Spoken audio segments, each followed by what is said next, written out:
Well, hello my friends, welcome aboard. My name's Gary and I'm a member of the PPC Party, the People's Party of Canada, and Maxime is my leader. We have a party platform. You can find it on Google. Let's just discuss a little bit of that platform. This part's called Making Every Canadian Richer. Really? Don't you love us already? We're going to make you richer. And this is one of the ways that we're going to do it. Kick the CRTC out of the telecom industry to allow for more competition. I've been in business for a long time, and I'll tell you that competition is real hard on your business, but it's real good for the consumers. So competition is good. It's always good. And here we have the CRTC setting the advertising rates and kind of giving a direction to the policies, the news. Yeah, I'd say let's have a few more voices. Let's have some free speech. Let's have some competition. Here's one. End supply management, which forces us to pay twice the price for milk, cheese, eggs, chicken, and turkey. Well, listen, when I was a young guy, I wasn't paying very much to politics or anything, but I did remember there was talk once when people were showing guys pouring milk down the drain, you know, getting rid of it, corralling the market, reducing the volume of milk so the price went up. It's more or less like a union, I suppose, a socialist, unionized, communist type of idea, where they were just going to have a cartel. And I believe there's about 19,000 farmers in this cartel, and they benefit because of the higher prices. The consumers, the Canadians, do not. They do not. They pay more for their eggs, for their cheese, for their turkey. Christmas dinner is more expensive than it has to be. Anyhow, that's what the government did. They controlled it. Oh, and what we're intending to do is to phase this out over a period of years, perhaps 8 years, and allow the farmers to get in a position where they can have free trade. You know, there's nothing wrong with that. And let's face it, the farmers will still have their farms, the farmers will still have their cows, they'll still have their chickens, they'll be still making cheese. It's just that we can sell it over a wider area and at a better price. The demand will go up if the price goes down. It'll be okay. They'll have to adjust. It's for the good of the country. Privatize Canada Post and eliminate its monopoly on letter mail. Well, one of my businesses is a mail order business, and I've dealt with Canada Post for about 40 years at least. I've had a contract with them. Their personnel are often ill-trained. We've had them send our CODs. Sometimes, you know, they'll send our COD instead of to us, back to the customer who cashes it. And then we have to hunt it down and watch for it. They want to be paid every week instead of once a month, and they'll just cut you off. They change their pickup times. They can be very inconvenient. They're not necessarily easy to get along with. The people that work in the smaller post offices, they're very ill-trained. You know, they're just a local kid or a lady from down the street who needs a job, and sometimes they aren't really trained. But generally speaking, aren't we lucky to have it? You know, we get lots of mail, and mostly things go along pretty good. And unless you're dealing with them with larger volumes like myself, when I start to see things happening, you know, I sent a guy down a bow there a few months ago, and they broke the end right off it, you know, so I sent him down another one. They broke the end right off that one at the same place, so wherever it was going, they had some really short little conveyor belt, and it was snapping stuff. Well, you know, you have to buy insurance and deal with them. Anyhow, we could have a better system. I find that UPS is better to deal with. They're much more into their computers and knowing where stuff is. Have I had problems with UPS? Yes, I have. I do a lot of shipping.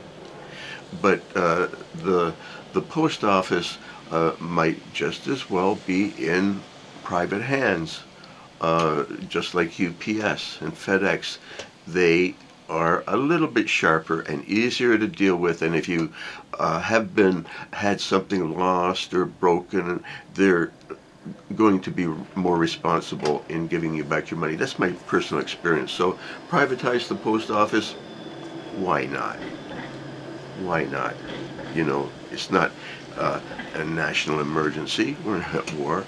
Privatize it. Yeah, scrap the federal carbon tax. Well, you know, I think everybody's really into fighting pollution and clean air and not having so many pollutants in the world that many people are getting cancer or having to work in industries where there's so many chemicals that you get high rates of cancer and stuff like this. But the thing is, we don't want to all die. We don't want to have the global warming so much that it kills half the species on Earth or things like that. Even a dummy knows that, right? But the idea of another tax, Canadians are taxed to death. You're taxed when you get paid, you're taxed when you buy stuff, you're taxed when you die, you know, you're taxed all the time. Anyhow, we're overtaxed. So this idea of coming out with a carbon tax was just not sensible. It's not acceptable to people. People could be responsible, couldn't they? Couldn't people just start taking a little cloth bag to the grocery store instead of a plastic bag? Can't people just realize that maybe you know, that the fumes from gasoline is not as good, and perhaps we could use battery cars and stuff like this? I mean, come on. How hard is that to think about? Anyhow, the idea, though, of taxing us again and again and again and again, the carbon tax just doesn't float because it's a tax. So let's fight pollution, but in another way than just taxing us, okay? So get rid of it. Lower air travel costs by privatizing airports and opening the sector to more competition. Well, again, why not? Why does it have to be a federal matter? Because they want to give the RCMP jobs at search and stuff? It can be done privately.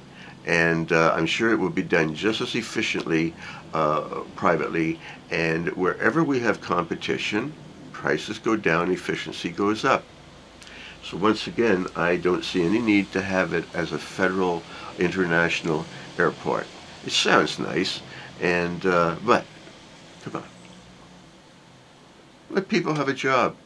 Let a few guys start their own private businesses. Why should the government have a monopoly?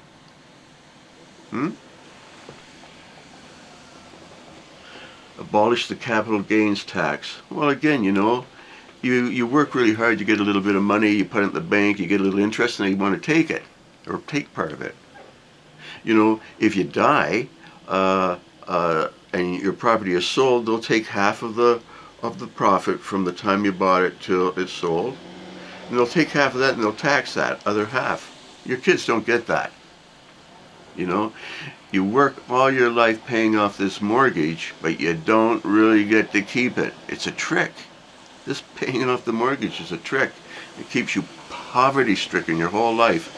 You're mortgage poor your whole life, and then at the end you've got to take one of those take back kind of mortgages where they give you the money and then they inherit your property. Yeah, come on, eh? Give people a couple of bucks, will you? What do you think? So forget the capital gains tax. You get taxed on your work, on your pay. That's enough. Not on your capital. I'm a capitalist. Leave the guy's capital alone. Okay. Anyhow, cut federal tax to 15% on income between $15,000 and $1 and $100,000. And 25% tax on income over $100,000. This is a good idea. Right now, people getting 1,500,000, you're paying it's close to 25%. So they're going to drop your taxes by 10%. That's in your pocket. Also, if you're making good bread, like 100,000, right now you're paying over 50% tax. 50% tax. How are you supposed to get capital to go out and make another business, to go out and buy more property, to get ahead? They're taking your profit. Nice guys. So anyhow, we're going to lower your taxes. You'll have more money in your pocket to pay for your house. Now, if a person doesn't earn more than 15,000, like some little student who's working, or somebody who's working part-time down at the bakery to get a couple of extra bucks, small-time stuff, and they have to work just as hard for their money. Well, if you don't make over 15,000, you're not going to pay any tax. I mean, how slimy can the government be? This guy's got 15,000 bucks. You know how much 15,000 bucks is? It's a couple of hamburgers.